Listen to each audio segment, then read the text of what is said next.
সন্তান আপনার কথা শুনছেই না। মাকে বলছি, মা চেষ্টা করছে সন্তানকে মানুষ করার, কিন্তু সন্তান মায়ের কথা শুনে না, বাবার কথাও শুনে না। আপনি কি করবেন? মেরে দেবেন? রাখবেন? তাকে পিটাবেন?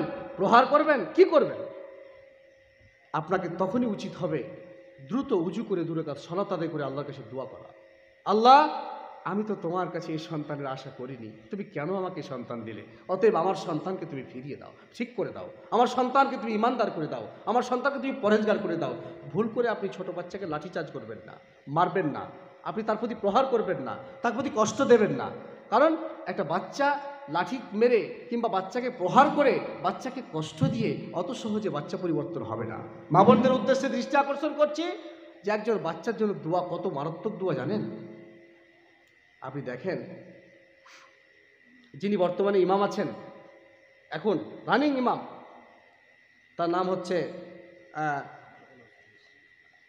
শেখ আদিল আল কালবানি, যিনি কালো ব্ল্যাক রঙের আর কি ইমামটা আর কি।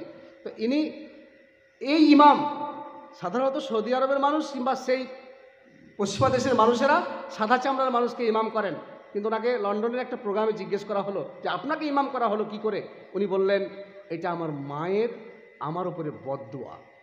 মায়ের বদদুয়া মানে আমি খুব দুষ্টুমি করতাম, আমি খুব মায়ের সঙ্গে একটু শয়তানি করতাম, মায়ের কথা শুনতাম না, তখন মা রাগ করে দোয়া করলেন, তোকে যাতে আল্লাহ তাআলা কাবার ইমাম বানিয়ে দেয়।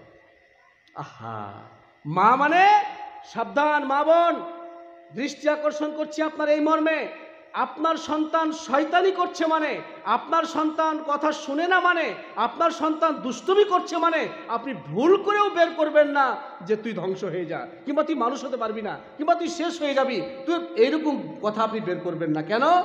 আপনার মাঝে আর আল্লাহর দোয়া কবুলের মাঝে কোনো অন্তরায় থাকে না। আপনি হয়তো বললেন স্বাভাবিকভাবে, কিন্তু বিষয়টা গড়িয়ে যাবে অনেক দূরে।